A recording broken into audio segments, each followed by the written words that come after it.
और किशनगढ़ को संभालना हमको है। अगर जो किशनगढ़ नहीं संभाल सका 2 बार में, तीसरी बार सांसद रहने के बाद भी उस पर लोग विश्वास कैसे करेंगे? काम करके बताओ आप। यहाँ तो जलवा दिखाना पड़ेगा, तब लोग आपके पीछे होंगे। आपको लगता है स्टेट गवर्नमेंट किसकी थी? किसकी थी स्टेट गवर्नमेंट? कांग्रेस की सरकार थी। मैंने कांग्रेस को समर्थन दिया। ये सारा पैसा मैं लाया हूँ। कौन सा ओवरब्रिज बनाया उन्होंने? एक भी ओवरब्रिज बनाया तो बताएं। वो हाईवे के ओवरब्रिज है, हमारे यादव साहब है, वो लाए हैं, जो सांसद है राज्यसभा से। भाषण के दौरान आपने एक शिवाजी की बात की। क्या भारतीय जनता पार्टी के जो लोग हैं वो आपके कामों में अड़ंगा लगा रहे थे? हर काम में अड़ंगा लगाया है। कोई भी ऐसा काम नहीं है जिस पर अब क्योंकि फ्लाइटें कुछ चालू नहीं हो रही है, ऐसे में कहाँ दुर्भाग्य है। अंदाजा लगा लीजिए इसी से, जब हमने अजमेर जिले का सांसद किशनगढ़ से दिया और किशनगढ़ का एयरपोर्ट, चलता एयरपोर्ट अगर बंद हो जाता है तो फिर किसको दोष जाएगा? एयरपोर्ट चालू हो गया, 9 फ्लाइटें चल रही थी और अचानक से सारी फ्लाइटें एक एक करके सारी बंद हो गई। इस एयरपोर्ट का नाम मिट रहा था और लोगों को बड़ी असुविधा हो रही थी। ये किशनगढ़ उद्यमियों का शहर है। यहाँ पे 2 टेक्सटाइल पार्क है, वर्ल्ड की सबसे बड़ी मार्बल मंडी है, एशिया की सबसे बड़ी ग्रेनाइट की मंडी है। और उसके बाद फ्लाइट्स का नहीं चलना, हमारे व्यापार पे इसका विपरीत असर पड़ा और किशनगढ़ एक बार ठप सा हो गया। International brands and smartwatches collection with great offers at Minute to Style. Let's go on time with the stylish designer collection. Minute to Style near Martindale Bridge, Station Road and Anna Sagar Circular Link Road. लोकतंत्र का महापर्व चल रहा है और इस महापर्व के दौरान प्रत्याशियों की परीक्षा चल रही है, जिसके परिणाम 3 दिसंबर को राजस्थान के अंदर आने हैं। इस वक्त हम किशनगढ़ विधानसभा में हैं और जनसंपर्क कार्यक्रम निर्दलीय प्रत्याशी सुरेश टांक का चल रहा है। बड़ा जनसंपर्क में आपका भाषण सुन रहा था, तो एक बात जो आपने स्टार्टिंग में की, सवाल भी मैं उससे शुरू कर रहा हूँ। किन किन राजनीतिक दलों से आपने टिकट मांगा था जिनसे नहीं मिल पाया? वो मुझे दिखाई दिया। भारतीय जनता पार्टी। कहाँ से टिकट आपको नहीं मिला? मैं भारतीय जनता पार्टी का कार्यकर्ता रहा हूँ। 20 साल तक मैंने संगठन में काम किया है और मैं डिजर्व करता था 2013 में भी टिकट और 2018 में भी, और 2023 में तो मैंने प्रूव किया था कि मैं विधायक हूँ और 18,000 वोटों से जीत के विधायक रहा हूँ। और मेरा काम, मेरी जनता का विश्वास, मेरी जनता का सर्वे सब कुछ पॉजिटिव था। उसके बाद टिकट नहीं मिलना चलता था। भागीरथ चौधरी सांसद हैं, सांसद को आपके सामने एक तरीके से उतारा है। ये कितनी बड़ी चुनौती आप मानते हैं? क्योंकि कद्दावर नेता उनके लिए लगातार यहाँ पर आ रहे हैं। कोई चुनौती नहीं, कोई चुनौती नहीं सर। हम किशनगढ़ की बात करते हैं। भारत को संभालने के लिए माननीय मोदी जी हैं और किशनगढ़ को संभालना हमको है। अगर जो किशनगढ़ नहीं संभाल सका 2 बार में, तीसरी बार सांसद रहने के बाद भी उस पर लोग विश्वास कैसे करेंगे? काम करके बताओ आप। यहाँ तो जलवा दिखाना पड़ेगा, तब लोग आपके पीछे होंगे। अगर आपने जलवा नहीं दिखाया, आपने काम नहीं किया, आपने लोगों का दिल नहीं जीता, तो लोग आपके साथ नहीं रहेंगे। आप सड़कों की बात यहाँ पर कर रहे थे, उस दौरान मुझे एक बात और याद है, क्योंकि जब भागीरथ चौधरी से बातचीत हुई तो उनका कहना है कि ओवरब्रिज और सड़कों का जो काम है वो हम लोगों ने मिलकर कराया है। हो सकता है ऐसा? आपको लगता है स्टेट गवर्नमेंट किसकी थी? किसकी थी स्टेट गवर्नमेंट? कांग्रेस की सरकार थी। मैंने कांग्रेस को समर्थन दिया। ये सारा पैसा मैं लाया हूँ। कौन सा ओवरब्रिज बनाया उन्होंने? एक भी ओवरब्रिज बनाया तो बताएं। वो हाईवे के ओवरब्रिज है, हमारे यादव साहब है, वो लाए हैं, जो सांसद है राज्यसभा से, भूपेंद्र यादव जी, उनका काम है। इन्होंने तो एक दिन भी आवाज़ नहीं उठाई है। ये सारे काम उनके हैं। आप किसी के काम पे ठप्पा लगाना चाहते हो? जनता इतनी बेवकूफ़ नहीं है, सब कुछ किशनगढ़ समझता है। किशनगढ़ पुरुषार्थियों का शहर है, मेहनत कश लोगों का शहर है। इस शहर ने Guinness book of world record में अपना नाम दर्ज करा रखा है। तो यूं ही नहीं कराया है, यहाँ की समझ बहुत ऊपर है।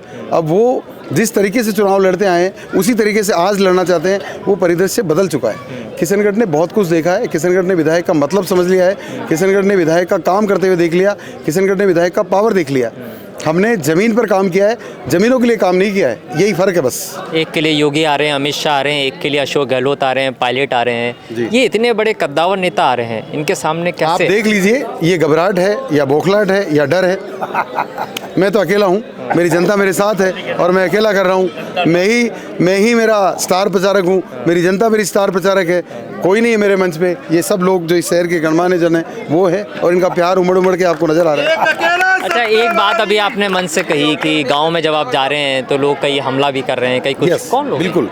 अब ये वीडियो भी कुछ वायरल हो रहे हैं। हाँ, वायरल हो रहे हैं। जानबूझ के ऐसा किया जा रहा है। मेरी सभाओं में भी कोशिश की जाती है, इतनी हिम्मत नहीं होती है, लेकिन कोशिश की जाती है माहौल ख़राब करने की, कि किसी भी तरह से जो पहले जो डर का माहौल पैदा किया हुआ था, उस डर के माहौल को आज भी उसी तरह बरकरार रखा जाए। पर अब बदल गया ज़माना। वो लोग जो SC वर्ग से आते हैं उनको जीना सिखा दिया। वो जीना सीख गए, खुली हवा में सांस लेना सीख गए, उनको अपने अधिकार पता हो गए और उनका डर ख़त्म हो गया। इसलिए वो खुल के बोल रहे हैं। अब उनके आगे वो लोग चुप है, बेबस है। अब वो बेबस लोग वापस गुमराह करके एक डरावना माहौल बनाना चाहते हैं, वो कभी नहीं बनेगा। अब कभी नहीं बनेगा। लोगों में जागरूकता आ गई, लोगों को खुद को भी अपने अधिकार पता चल गए कि सबका खून लाल है और लोकतंत्र ने सबको बराबर अधिकार दिए जीने के। कोई किसी की सांस नहीं रोक सकता, सांस तभी रुकेगी जब वो ऊपर वाला चाहेगा।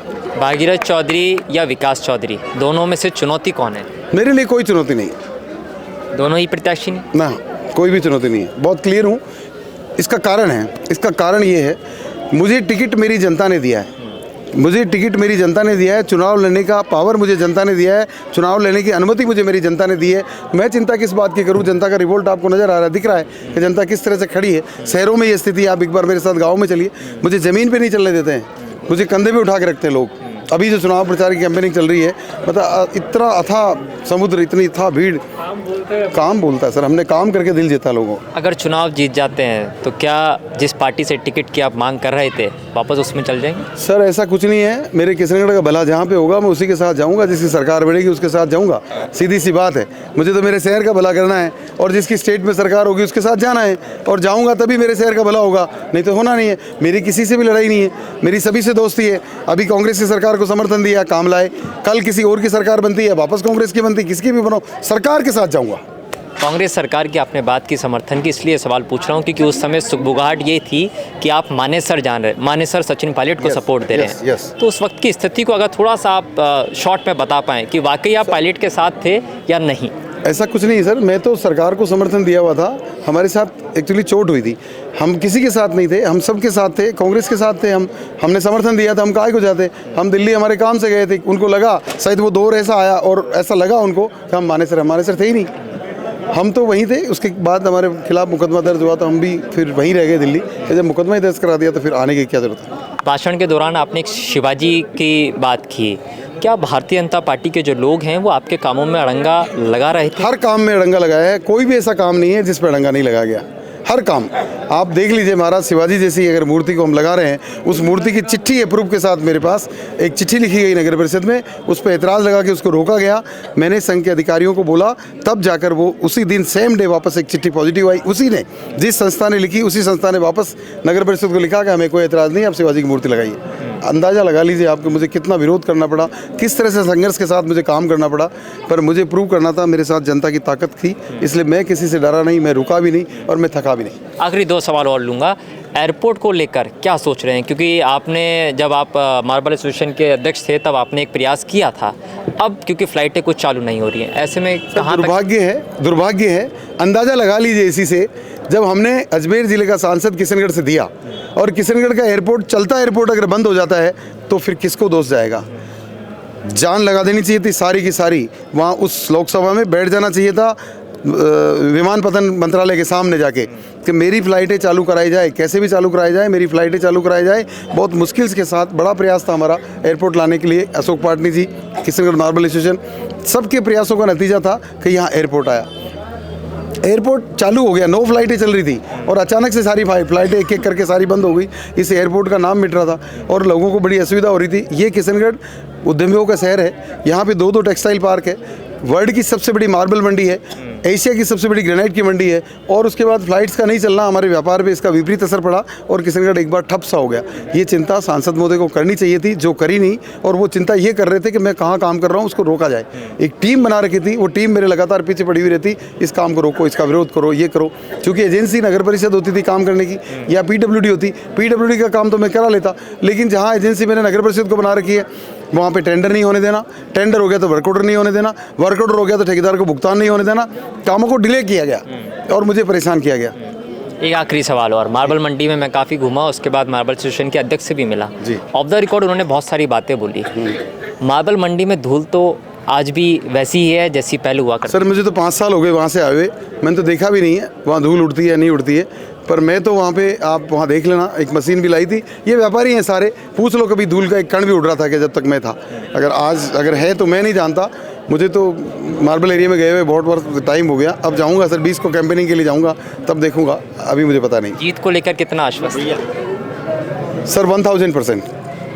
1000%। 1000%। चलिए, ये हमारे साथ सुरेश टांक है जो साफ तौर पर अपनी जीत को लेकर आश्वस्त है और कह रहे हैं कि 1000% वो अपनी जीत को लेकर आश्वस्त है।